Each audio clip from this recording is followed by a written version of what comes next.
Amen. Thank you, Lord. Isang magandang hapon sa lahat ng ating mga taga-subaybay. Muli ang araw na ito ay paggunita ng lahat sa ginawa ng ating Panginoong Jesus doon sa krus, na kung saan ito yung araw na siya ay ipinako sa krus. At nangyari na tayo po ay muli manalangin sa oras na ito at hingin po natin ang patnubay ng Banal na Espiritu sa ating pong pagbubulay-bulay sa huling 7 salita ng ating Panginoong Jesus. Tayo po'y pumikit, tayo po'y manalangin.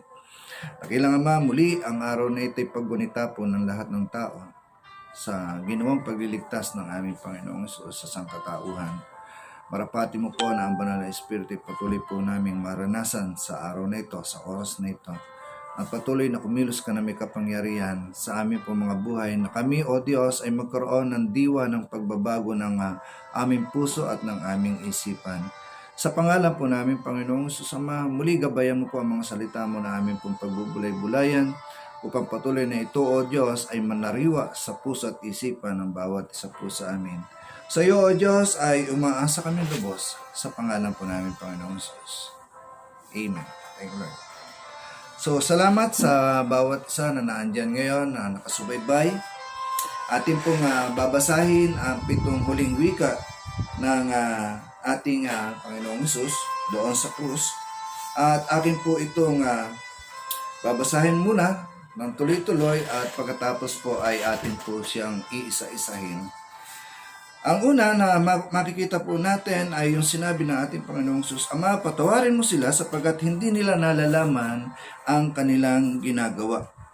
Sa aklat po yun ng Lucas chapter 23 verse 34. At pangalawa ay sinabi ng ating Panginoong Jesus bilang sagot niya doon sa isang ipinako rin sa krus, nakasabay niya, yung magnanakaw, ay sinasabi ko sa iyo, ngayon di isasama kita sa paraiso. Ito po yung pangalawang binanggit ng ating Panginoong Jesus. At pangatlo ay yung pagtatagubilin ng ating Panginoong Jesus sa kanyang ina kay Juan na alagad. Nang makita ni Jesus ang kanyang ina at ang minamahal niyang alagad sa tabi nito, kanyang sinabi, Ginang, narito ang iyong anak, at sinabi sa alagad, narito ang iyong ina. Mula noon, siya ay pinatira ng alagad na ito sa kanyang bahay. Atin po yung makikita sa aklat ng Juan, chapter 19, verse 26 to 27.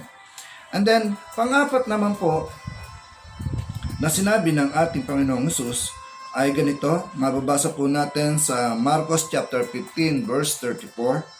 Nang mag-iikatlo ng hapon, sumigaw si Jesus, Eli, Eli, lama sabachthani. Ibig sabihin, Diyos ko, bakit mo ko pinabayaan? So, pang-apat po yan. And then, panlima, mga baba, makikita po natin na sinabi ng ating Panginoong Jesus. Pagkatapos ito, alam ni Jesus na naganap na ang lahat ng bagay at bilang katuparan ng kasulatan, ay sinabi niya, nauuhaw ako. Sa aklat po yun ng Juan, chapter 19, verse 28. At sa pang-anim na salita ng ating Panginoong Jesus, sa aklat ng Juan pa rin po, chapter 19, verse 30, nang masipsip ni Jesus ang alak kay kanyang sinabi, naganap na. Iniyukayok niya ang kanyang ulo at nalagot ang kanyang hininga. At ang panghuli, sumigaw ng malakas si Jesus, Ama, sa mga kamay mo'y pinagtatagubilin ko ang aking espiritu. At pagkasabi nito, nalagot ang kanyang hininga. Sa Lucas po iyon, chapter 23, verse 46. Ngayon, simulan po natin doon sa panghuli, sa ikapito. Papunta po tayo doon sa unang sinabi ng ating Panginoong Jesus. Ang sabi niya doon sa pampito, sumigaw siya ng malakas, Ama, sa mga kamay mo ipinagtatagubilin ko ang aking espiritu. At pagkasabi nito, nalagot ang kanyang hininga. Mga kapatid, ito po yung pangwakas na sinabi ng ating Panginoong Jesus na magpapakita po sa atin lahat ng malapit niyang relasyon sa Ama. Yung katunayan na ang Ama at siya ay mayroong dikit na relasyon sa isa't isa. Kaya nga po, makikita rin po natin dito yung all-out surrender ng buong pagkatao ng ating Panginoong Hesus sa Ama. Na makikita po rin natin dito yung kababaan loob talaga ng ating Panginoong Hesus na ipinagkakatiwala na niya sa Ama yung kanyang Espiritu. At dito makikita po rin natin na lahat ng tao na binigyan ng Diyos ng buhay ay uuwi sa Diyos. Yung may mga relasyon sa Diyos. Yun po yung ibig ko sabihin sa inyo. Kaya nga po, napakahalaga nitong huling 7 wika ng ating Panginoong Hesus. Bakit? Kasi nga, sa panahon ng kamatayan, lagi nating iisipin na mayroon Diyos na naghihintay at uuwian ng bawat isa. Na ang kailangan lamang buo ang relasyon mo sa Kanya. Amen po ba? Pang-anim, pabalik po tayo, no? Ayon sinabi ng ating Panginoong Hesus na naganap na, it is finished, ika nga, sa Juan chapter 19 verse 30, it is finished, mission accomplished, tapos na, wala nang pwedeng idagdag pa. So, ibig sabihin, sa paraan ng pagliligtas ng ating Panginoong Hesus sa sangkatauhan, ay nakatitiyak ang tao na nagawa na ng ating Panginoong Hesus yung dapat niyang gawin para sa kaligtasan ng bawat isa. Kaya nga po, kung meron man na mga nagtuturo ng ibang aral na salungat dito, ay maliligaw po ang tao. Na ang ibig ko pong sabihin, may mga itinuturo ngayon ng tao na iba't ibang paraan ng kaligtasan. Gaya nga po na minsan ay aking napakinggan sa pangangaral. Ito po ay mula doon sa ibang bansa na merong iba't ibang daan ng kaligtasan. Nagtuturo po sila ng ganon. Hindi po iyon ang sinasabi ng Biblia. So, naganap na yung paraan ng pagliligtas ng ating Panginoong Hesus para sa lahat ng tao. Kaya po, huwag na po tayong magpapadaya pa sa kung kani-kanino at huwag na tayong, masasabi ko po, huwag na nating i-entertain pa yung iba't ibang aral na magliligaw lamang sa inyo papalayo sa Diyos. Ang magiging batayan po ng katotohanan na inyo pong mapapakinggan lagi ay dapat ay nakasalig sa Biblia. At sa Biblia po kayo bumatay. Amen? Pwede ko yung, kung ikaw ay Amerikano, di magbasa ka ng English. No? Kung ikaw naman ay Latino, di magbasa ka ng Latin. Nakadepende po yun sa kung anong lengguwahe meron ka. At pare-pareho rin naman po ang makikita po natin na resulta ng ating pong pagbabasa patungkol sa Biblia. Walang ibang aral na mababasa po tayo na mayroon pang ibang gumawa ng paraan sa ikaliligtas mo. Si Jesus na nagsabi, nagawa na niya, mission accomplished na, tapos na, naganap na, so it is finished. Amen? At kung meron man mga tinatawag na iba't ibang paraan ng pagtuturo, yung iba para daw maligtas ay kinakailangan dumaan muna doon sa mga ritual ng paglilinis, ay hindi po ganoon ang aral ng Biblia. Kaya po tayo po ay dumipende lamang sa kung ano ang sinasabi ng Biblia para sa ating lahat. And then panglima ay sinabi ng ating Panginoong Hesus, nauuhaw ako, no? Sa aklat po ng Juan chapter 19 verse 28, nauuhaw ang ating Panginoong Hesus. Yung uhaw sa pisikal na pangangailangan o kalalagayan. Alam naman natin na siya ay na-exhausted na ng oras na yun. Nakapako siya sa krus. At maaaring dehydrated na po talaga siya physically. Kaya nasabi niya, nauuhaw ako. So itong bantay ng oras na yon ay agad-agad ay kumuha ng isang kung tawagin na hisopo, sinusaw agad doon sa suka at idiniit sa labi ng ating Panginoong Hesus. Kung mapapansin po natin, di ba kapag nauuhaw ka, tubig ang ibibigay? Bakit suka? Amen po ba? So, ang tao po ay totoong hindi makatwiran pagdating sa Diyos. Ganun po yung makikita po natin dito, na sa halip na tubig ay suka ang ibinigay, sapagat ganyan ang tao talaga sa Diyos. Hindi po natin talaga kailanman pinahalagahan ang Diyos sa buhay po natin. At hindi natin maibigay yung tamang ibigay para sa Diyos.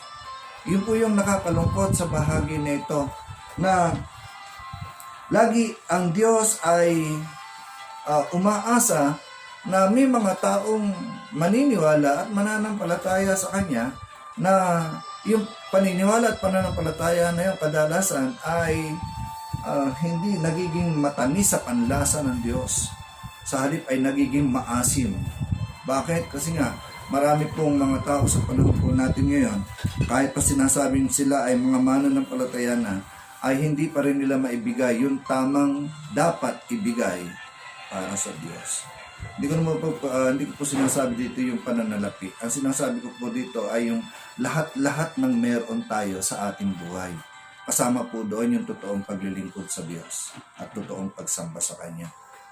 May mga tao po kasi ay hipokrito, sumasamba lang hindi dahil talagang sumasamba, kundi gusto lamang ay may pagmalaki niya na siya ay makadiyos. Wala namang mawawala kung sakali sa sino mo makakakita noon. Pero sa Diyos, hindi natin may tatago yan. Kaya nga po, yung nauuhaw ako physically, alam natin na ganun talaga. Pero sa totoo lang, nauuhaw ang Diyos doon sa mga tao na nais o mga tao na maniniwala at mananampalataya sa Kanya, na nais niyang maligtas. Amen po ba? Nauuhaw ang ating Panginoong Hesus doon sa mga taong nakapaligid sa Kanya, na sana man lamang ay magbigay ng tamang atensyon sa nangyayari ng oras na yon. Ang nagdadalamhati ng oras na yon, syempre yung mga malalapit na tao sa Kanya, yung mga naging alagad niya, kasama po doon yung mga taong pinaghimalaan niya. So, yun lamang ang mga nandoon na maaaring nagdadalamhati ng oras na yon. Pero yung mga tao na wala pang kaugnayan sa Kanya, yun yung marahil sa oras na ito ang kinauuhawan ng ating Panginoong Hesus.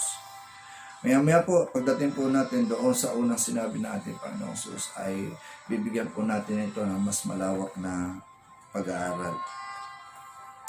And then, sabi niya, sa pang-apat, nang mag-iikatlo ng hapon ay sumigaw siya, Eli, Eli, lama sabachthani, ibig sabihin, Diyos ko, bakit mo ko pinabayaan? Sa Marcos po yan, chapter 15, verse 34. Sa totoo lang po, ay hindi kaya alam ng ating Panginoong Hesus yung magiging sitwasyon niya ng oras na ito. Hindi kaya alam ng Panginoong Hesus na talagang ganon ang magiging mission niya. Ang magiging sagot ko po sa pag-aaral sa salita ng Panginoon, pinabayaan siya ng Diyos dahil sa malaking pag-ibig ng Diyos sa lahat ng tao. Amen po ba? At doon sa tanong na narinig niyo sa akin, kung hindi alam ng ating Panginoong Hesus, sa tingin ko po alam na alam niya yung ganon ang magiging sitwasyon niya sa oras na yon. Kaya nga lang ay binigkas niya ito upang marinig ng lahat ng tao yung katunayan ng pag-ibig ng Diyos Ama sa lahat ng tao. Bakit? Kasi nga, hindi kumilos ang Diyos Ama noong oras na yon para alisin ang ating Panginoong Hesus doon sa kalunos-lunos na kalalagayan na yon. Ibinigay ng Ama ang kanyang anak sa ikapagpapatawad ng ating mga kasalanan. Yun po yung mababasa rin po natin sa John chapter 3 verse 16 to 17. Gayon na lamang ang pag-ibig ng Diyos. Amen? Gayon na lamang ang pag-ibig ng Diyos. So, alam ng ating Panginoong Hesus yung kanyang sasapitin. Kaya nga sabi doon sa Filipos chapter 2 verse 5 to 8 ay ganito po ang mababasa po natin. Aking pong bubuksan yung aking Biblia at ang sinasabi ng Biblia ay ganito sa Filipos chapter 2 verse 5 to 8.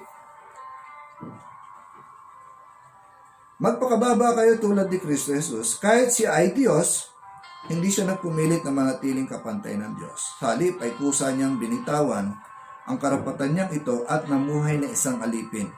Ipinanganak siyang tulad ng isang karaniwang tao. Siya ay nagpakababa at naging masunurin hanggang kamatayan. Oo, hanggang kamatayan sa krus. So alam niya po yun, yung magiging sitwasyon niya noong oras na yan.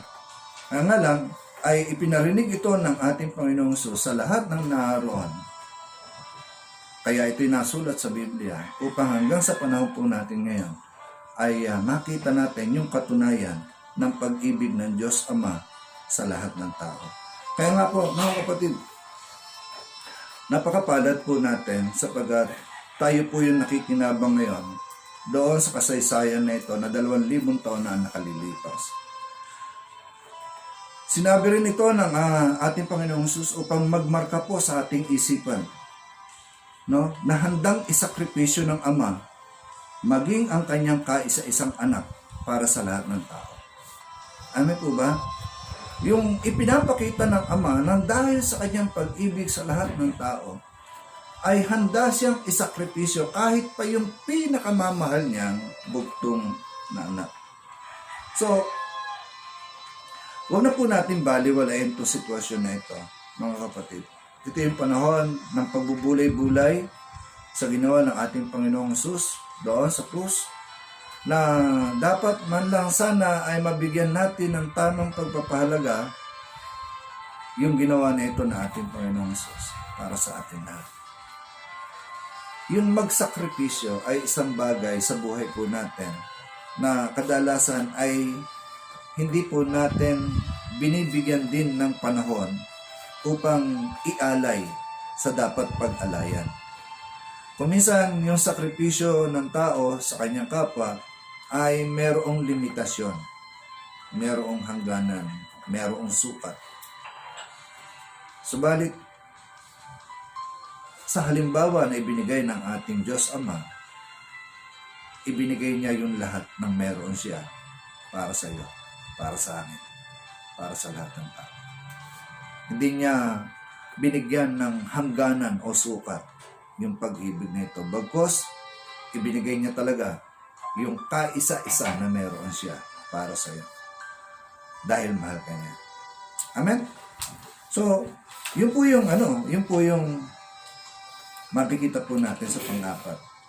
Sa pangatlo, makikita po natin yung itinagubilin ng ating Panginoong Hesus yung kanyang ina sa kanyang alagad na si Juan. So, ginawa po ito ng ating Panginoong Hesus upang matupad po yung kanyang tungkulin bilang anak. By the way, mababasa po natin yan sa aklat ng Juan chapter 19, verse 26 to 27. So, ginawa ng ating Panginoong Hesus yung tungkulin niya bilang anak. No? At bakit si Juan yung kanyang pinili? Kung mapapansin po natin, si Juan po yung naging pinakamahaba ang buhay sa mga alagad ng ating Panginoong Hesus. Nakatitiyak ang ating Panginoong Hesus na hindi pababayaan ni Juan ang kanyang ina na si Maria.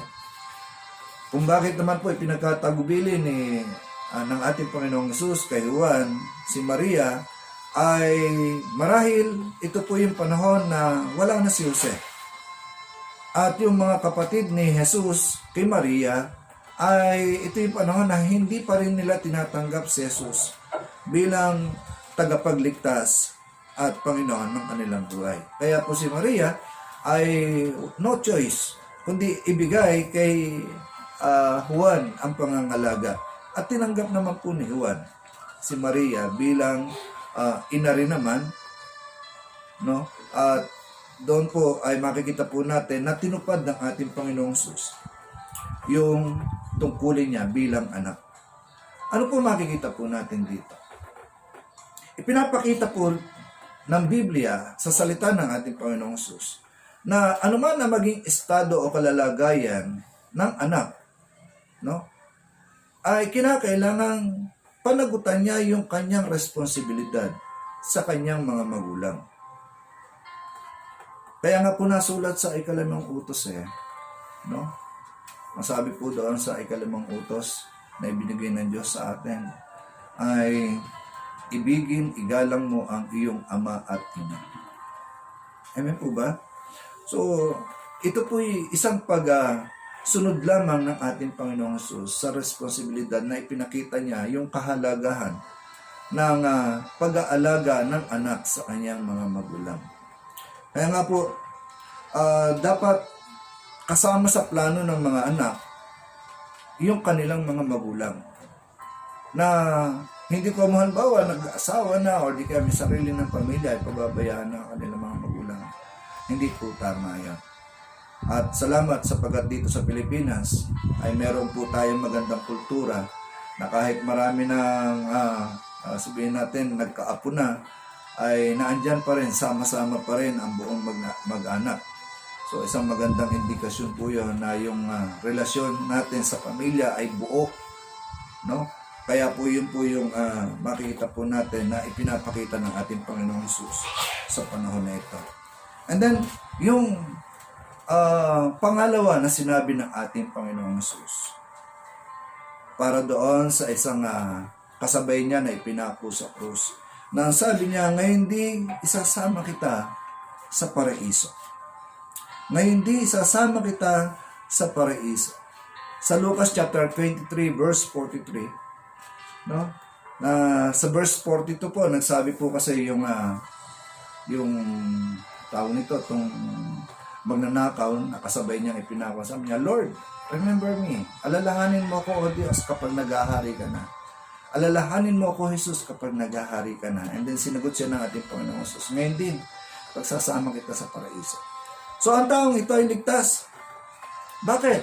Kasi kinilala niya si Jesus, no? Tinanggap niya si Jesus bilang tagapagligtas. Amen? Ito tao ito ay ligtas, bagamat hindi siya nabautismohan sa tubig, bagamat hindi na niya napamuhayan yung kanyang pananampalataya kay Jesus. Dahil sa oras na yon, nalalapit na rin ang kanyang kamatayan, pero tiniyak ni Jesus, isasama niya ito sa paraiso. Kadalasan ito po yung nagbubukas ng pagkaunawa sa maraming aral ng tao sa panahon po natin ngayon. Napakarami po kasing aral ang tao ngayon, lalo na yung mga tinatawag nating sacramentalism na dumadaan sa mga ritual para maging karapat-dapat ka raw sa paningin ng Panginoon. Yung mga tinatawag din po natin na kinakailangan ay dumaan din naman sa bautismo para maging karapat-dapat sa Panginoon, para maging ligtas. Yung iba naman, gaya po ng ating nakagis na reliyon, na yung aral patungkol sa purgatorio ay sinisira din ng oras na ito, no? Sa sinabi ng ating Panginoong Hesus. Ang sabi ng ating Panginoong Hesus, ngayon din, pagsasama kita sa paraiso. Hindi niya sinabi na, o sige, dadaan ka muna sa purgatorio. Wala siyang sinabing gano'n. Kaya napakaganda po ng aral na ito. Bakit? Kasi nga, una sa lahat ay itinuturo kagad ng ating Panginoong Hesus dito na yung kaligtasan tatanggapin mo ay biyayang regalo ng Diyos sa lahat ng maniniwala at mananampalataya sa Kanya. Sabihin mo sa katabi mo, biyaya ng Diyos yan. Wala tayong ginawa dyan, kundi yung tayo ay naniwala, nanampalataya, tinanggap natin si Jesus bilang tagapagligtas, Panginoon ng buhay natin. Amen? So, itong tao na ito ay hindi nagkaroon ng pagkakataon na may pamuhay. Yung sinabi ng ating Panginoong Jesus. Yung kaligtasan na yon na tinanggap niya kay Jesus. Hindi na siya nagkaroon pa ng pagkakataon na may pamuhay ito. Pero alam natin, mababasa natin sa Biblia na siya ay isasama ng ating Panginoong Jesus doon sa paraiso. So, tayo po ay lumagay doon sa kalalagayan na magamit din tayo ng Panginoon para sa mga malapit ng malagutan ng hininga. Yung say by the well, by the well, ika nga. Yung kapag meron mga tao na alam mo na maaring malapit na ang buhay niya ay bawiin ng Panginoon, paggamit tayo sa Panginoon. Kasi nga, kailangan maintindihan natin na ang pagliligtas ng Panginoon ay hindi doon sa mga ritual na ating ginagawa sa araw-araw.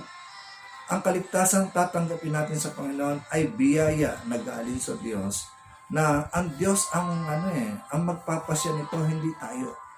Na ang kailangan lamang po natin, sabihin natin ang ebanghelyo sa mga ito, sa mga taong ito na malapit ng malagutan ng hininga. May mga patutuo po ko sa bagay na yan at alam ng mga kapatiran na kadalasan ay nakakapag-ministeryo po tayo sa mga taong malapit ng malagutan ng hininga, at nagpapasalamat ako sa Panginoon. Bakit? Kasi nga, una sa lahat, nakatitiyak ako na ang taong yon na naihabol, no, sa biyaya ng Diyos ay ligtas. Amen? Gaya na sinabi ng ating Panginoong Jesus. And then, ito po, sa pinakaunang salita na sinabi ng ating Panginoong Jesus, na sabi niya, Ama, patawarin mo sila sapagkat hindi nila nalalaman ang kanilang ginagawa. Alam niyo po, ito po yung request ng ating Panginoong Jesus sa Ama, na wag nang idagdag pa yung kasalanan ginagawa ng mga taong ito na papatay sa Kanya. No? Ito yung request o kahilingan ng ating Panginoong Jesus para doon sa bawat individual na naroon na papatay sa Kanya. Sa totoo lang po, itong mga taong ito na papatay sa ating Panginoong Jesus, ito yung mga sundalong Romano. Wala silang alam patungkol kay Jesus. No? Itong mga sundalong ito, wala itong alam kundi magparusa, magpahirap sa kanilang mga biktima at pumatay. Yun ang trabaho nila. Kaya sabi natin Panginoong Jesus, Ama, patawarin mo po sila sapagkat hindi nila nalalaman ang kanilang ginagawa. Ang tanong, paano naman itong mga taong nakasaksi o nakakita ng lahat ng ginawa ng ating Panginoong Jesus? Paano naman itong mga taong ito na sumubaybay sa panahon ng pangangaral at paggawa ng himala ng ating Panginoong Jesus?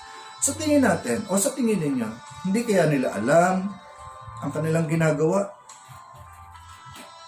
Sa tingin ko po, alam nila ang kanilang ginagawa. Amen? Alam nila ang kanilang ginagawa at sila'y sumisigaw, ipako sa krus, ipako sa krus, ipako sa krus. Paulit-ulit na isinisigaw nila ito. Alam nila, ibig sabihin noon. Amen? Alam nila ang kanilang ginagawa. Ito yung mga taong ililigtas ng ating Panginoong Hesus. Kasama po tayo dyan.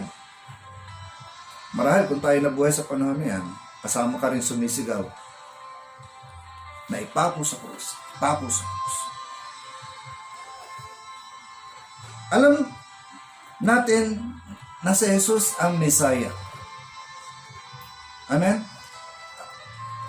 Gaya ng mga taong ito nung una, alam nila na si Jesus ang Messiah. Sapagat lantaran, hayagan yung kanyang pangangaral patungkol sa kanyang sarili. At ito'y pinatutotohanan ng mga alagad na kasama ni Jesus. Kaya lang, hindi nila matanggap si Jesus. Hindi sila makapaniwala. Amen? Kahit pa nakita nila ang kanyang mga gawa sa panahon na iyon, nakasama nila si Jesus. At marahil ikaw din, alam mo, ang kanyang mga ginawa hanggang sa panahon po natin yan. Pero hindi mo rin matanggap sa ibang paraan. Hindi mo rin siya matanggap sa paanong paraan. Kapag itinutuwid ka na, kapag dinidisiplina ka na, hindi mo matanggap. Masaklap pa, sa panahon po natin ngayon, nagagalit ka doon sa ginagamit na daluyan ng kanyang pagtutuwid. Nagagalit ka doon sa mga leader, nagagalit ka sa mga pastor, na siyang ginagamit lamang na daluyan ng ating Panginoong Hesus. Amen? Ano sabi ng aklat po ng Gawa chapter 3 verse 13 to 15? Ang sabi po doon, ngunit siya ibinigay ninyo sa may kapangyarihan at itinakwil sa harapan ni Pilato, gayong ipinasyanan nitong palayain siya. Itinakwil ninyo ang banal at matuwid at isang mamamatay taong hiniling ninyong palayain. Pinatay ninyo ang pinagmumulan ng buhay. Yun ang sabi po sa aklat ng Gawa.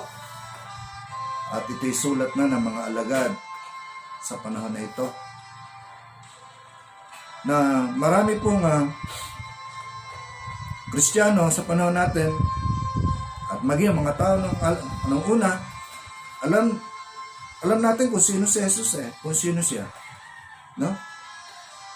Pero itong mga sundalong Romano, hindi nila kilala si Jesus.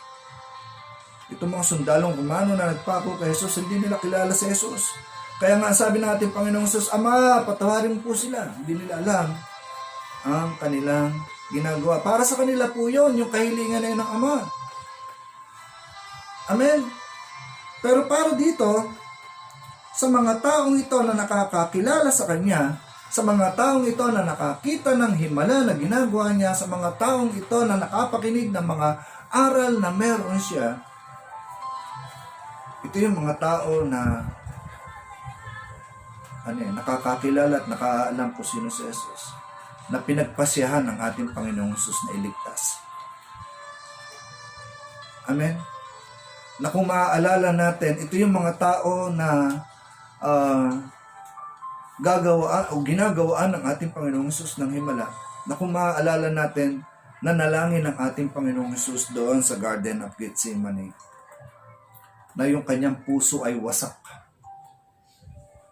Amen? Na halos ikamatay niya yung oras na yun. Yung damdamin niya nung nasa panahon na ito, na siya ay nasa Garden of Gethsemane, ito yung bukod tanging damdamin na makikita po natin na nagbigay ng malalim na pighati o dalahin sa ating Panginoong Hesus. No? Sabi nga, ayan wasak yung kanyang puso sa oras na yan. Bakit? Kasi nga, yung katotohanan na ito ba yung mga taong ililigtas ko? Ito ba yung mga tao na pagbubuwisan ko ng aking buhay? Ano itong uri ng mga taong ito? Yun po yung yun po yung damdamin niya nung oras na yun. Yung mga Romanong sundalo, katanggap-tanggap naman yun Kasi yun naman talaga ang trabaho nila No? Pero itong mga taong ito na pagbubuwisan ng ating Panginoong Jesus ng kanyang buhay, ay makita po natin na ito yung naging dahilan kung bakit gayon na lamang yung damdamin ng ating Panginoong Jesus nung siya ay nananalangin doon sa Garden of Gethsemane. Tingnan niyo po yung ugali ng mga taong ito. Sa aklat po ng Marcos chapter 15 verse 29. Tinutuya pa siya habang siya ay nakapako doon sa krus. So, sabi po doon sa verse 29, di ba ikaw ang gigiba ng templo at magtatayong muli nito sa loob ng 3 araw? Ano sabi sa kanya? Ligtas mo ngayon ang iyong sarili. So, tinutuya pa siya ng mga taong ito. Ito yung mga taong nakasaksi ng lahat ng kanyang ginawang himala. Pagpapagaling, pagpapadilat ng mga bulag, pagpapalakad ng mga pilay, pagbuhay sa patay, pagpapalaya sa masasamang espiritu, pagpapakain sa maraming tao. Wow! Sila ang lahat ng saksi diyan. Pero sila ngayon ang tumutuya sa ating Panginoong Jesus. Mateo chapter 27 verse 40, Kung ikaw ang anak ng Diyos, bumaba ka riyan sa krus. Bumaba ka sa krus. Amen? Ito yung sigaw ng maraming taong ito. And then kasama pa po itong mga saserdote at mga eskriba, mga nakakaalam ng kasulatan. Ang sabi po nila ay ganito, niligtas niya ang iba, ngunit ang sarili hindi kayang iligtas. Amen. Imagine niyo po yung paraan ng pagtutuya na yan. Pangalawang sinabi ng mga eskriba at saserdote na ito, di ba siya ang hari ng Israel? Bumaba lamang siya sa krus, maniniwala na kami sa kanya. At karagdagan pa sinabi ng mga taong ito. Sabi niya, siya ang anak ng Diyos. Iligtas siya ngayon ng Diyos kung talagang iniibig siya ng Diyos. Tingnan niyo po. Ito po yung panahon na ang kasalanan at kawalang hiyaan ng mga taong ito na nakakita at nakasaksi sa mga ginawa ng ating Panginoong Hesus ay sobra-sobra talaga. At yung iba ay nakaalam pa ng kasulatan, gaya nga nitong mga saserdote, mga eskriba, na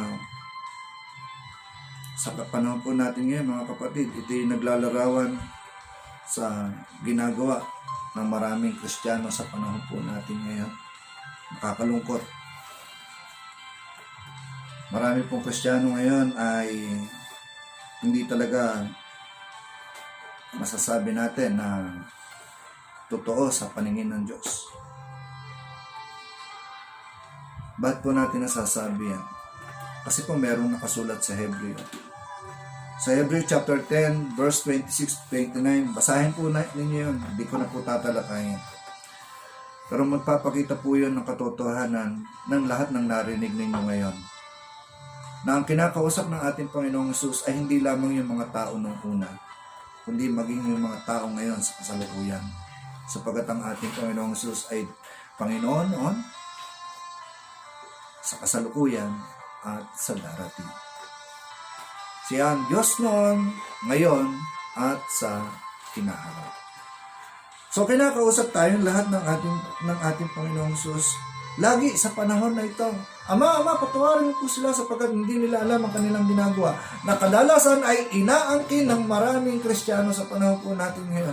Kapatid, kung wala kang alam kay Jesus, maaaring ikaw nga ang kinakausap niya. Pero kung kilala mo si Jesus at alam mo na siya'y namatay para sa iyo, kapatid, yung biyaya ng kaligtasan at pagpapatawad ng Panginoon ay kasama niyang naipako doon sa krus.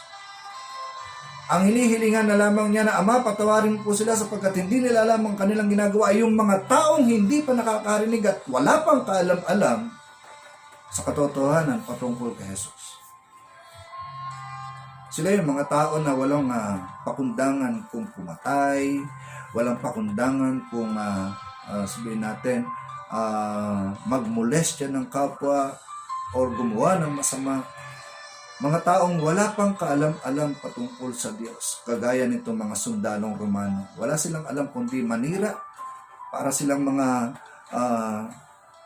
ahente ni Satanas na ang trabaho ay pumuksa, magnakaw at pumatay.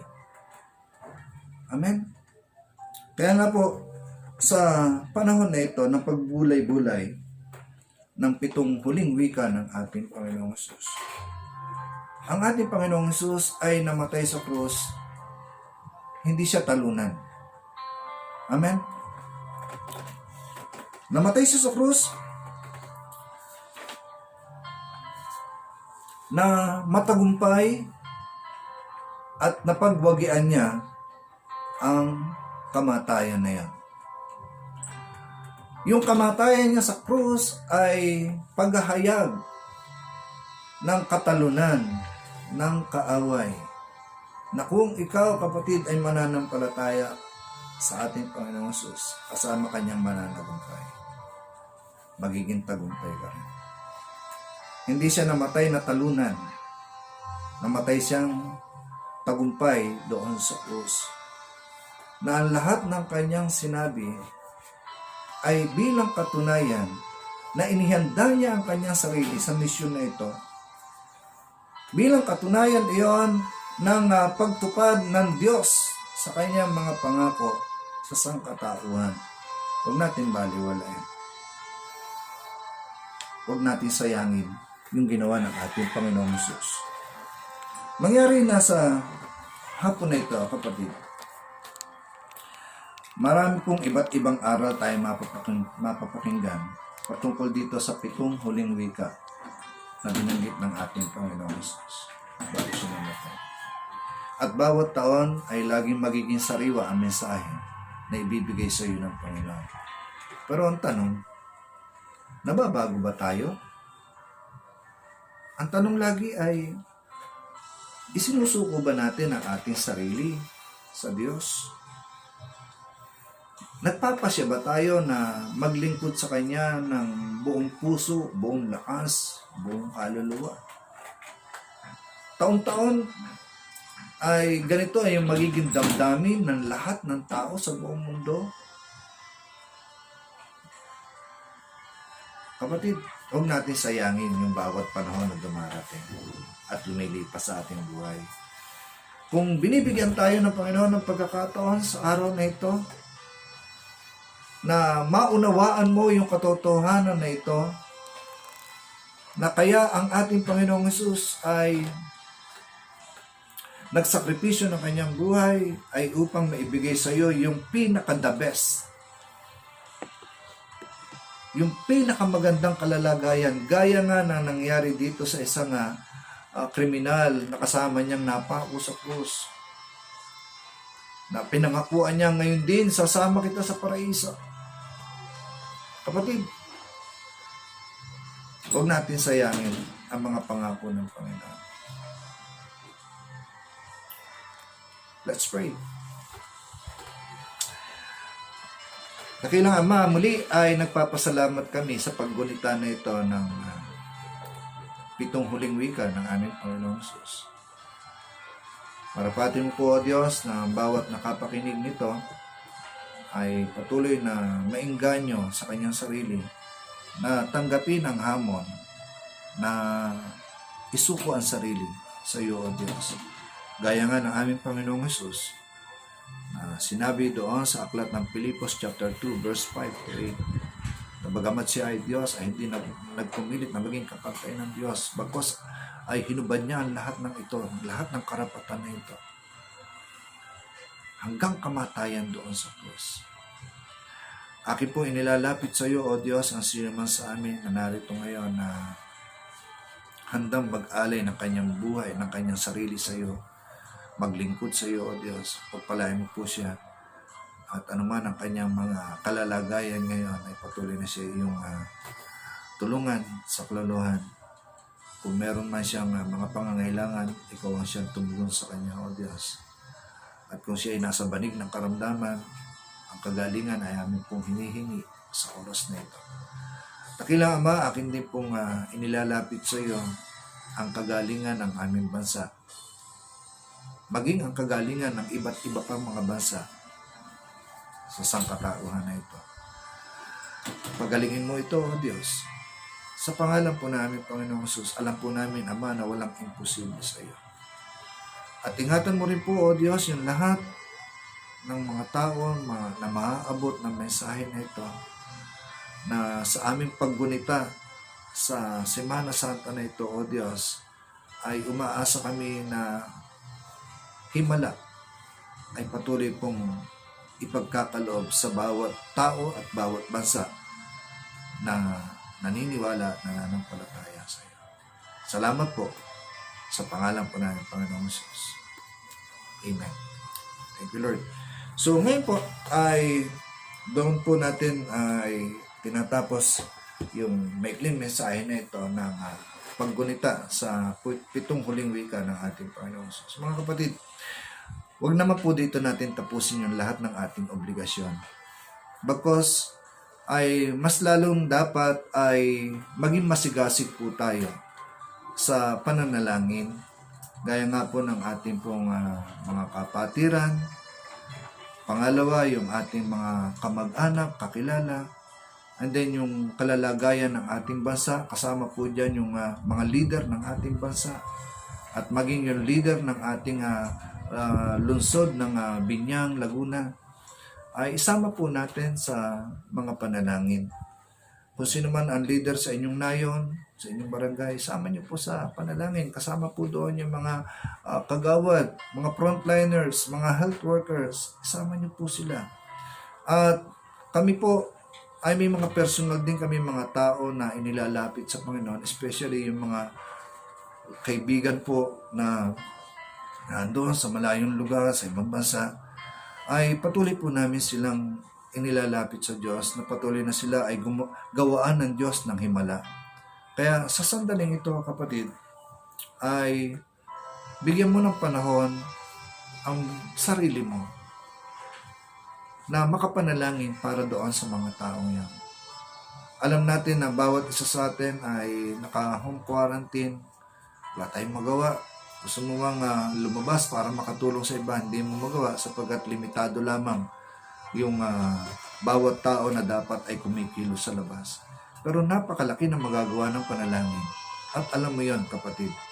Kaya sa sandaling ito, ay patuloy na inanyayahan kita na magbigay ng ilang minuto o ilang sandali ng pananalangin para doon sa mga kapatid natin, mga kakilala natin, kaibigan natin, na nais mo na paghimalaan ng Panginoon. Sige po. Muli, ako ay mananalangin para doon sa mga kapatid natin na nasa ibayong dagat. Dakilang Diyos, akin pong inilalapit sa iyo ang magkapatid na Amelia Reyes and Vicky Reyes, Lord. Sila po ay nandoon sa Dubai. Dalangin ko po, O Diyos, na patuloy na sila ay iyong ingatan. Ilayo mo po sila sa virus ng COVID-19. Ganyan din po, Lord, yung Pasco family na nandun din po sa Dubai. Dalangin ko po, O Diyos, na ang pag-iingat may maranasan din po nila. Dalangin ko po, O Diyos, na gumawa ka ng himala sa pamilya Pascua at pamilya Reyes, na maging yung kanilang mga pamilya na narito sa Pilipinas ay maingatan din naman sa virus na ito ng COVID-19. Ganyan din po yung aming po mga kaibigan na naandoon sa Kuwait, Lord. Si Michelle Dumanacal, si Sheila Almonte, Lord. Dalangin ko po na patuloy ng mga taong ito ay kahabagan mo at ingatan, O Diyos, ilayo sa anumang uri ng karamdaman. At akin din pong dalangin, Lord, yung aking kaibigan, si Arnel Masora na sa Canada, nasa US. Dalangin ko po, O Diyos, na siya ay kasama ang kanyang buong sambayan ay iyong ingatan din naman at pagpalain sa lahat ng pagkakataon. Si Nimpa Bautista, Lord, na nandoon sa Canada bilang nurse, ingatan mo po siya at patuloy na pagpalain, maging ang kanyang pamilya na narito sa Pilipinas. Ingatan mo po sila. Ang kanyang kapatid, si Ate Tess Peleton, ingatan mo po sila sa pangalan ko ng Panginoong Jesus. Dalangin ko rin po, Lord, si Michael Almoguera na nandoon sa ibang bansa. At dalangin ko po na siya ay patuloy mong pagpalain sa lahat ng pagkakataon, pati ang kanyang sambahayan na narito sa Pilipinas. Dalangin ko rin po, O Diyos, ang aming po mga kaibigan sa New Zealand, si Arian Cavagay, Lord. Dalangin ko po na sa kanyang pagiging nurse, ingatan mo po siya at patuloy na bigyan ng malusog na pangangatuhan. At kasama ang kanyang mga kaibigan, dalangin ko rin po, O Diyos, na hindi ko mabanggit ang kanilang mga pangalan ay makaranas din sila ng himala mula sa iyo. Dalangin ko rin po ang Pacific, Panaligan Family, Yoro Family, sa pangalan po ng Panginoong Jesus. Patuloy na ikaw ay gumawa ng himala sa kanila. Ingatan mo po sila sa virus na ito ng COVID-19. Ang Ate Susan Gordula and Beth Gordula and family, Lord, kasama ang kanilang mga anak, ay patuloy na aking nilalapit sa iyo na sila, O Diyos, ay patuloy mong pagpalain sa lahat ng pagkakataon, gawaan mo sila ng himala. At higit lalo sa panahon na ito, O Diyos, na may mga pinagdadaanan yung iba sa kanila, dalangin ko po na gumawa ka po ng himala, especially yung pagpapagaling mo, Lord, sa bawat isa sa kanila na nakakaranas ng sakit. Sa pangalan po namin, Panginoon Jesus. Ama, umaasa po ko na meron kang gagawin sa kanilang himala. Salamat po sa iyo, Ama, sa pangalan po namin, Panginoon Jesus. Amen.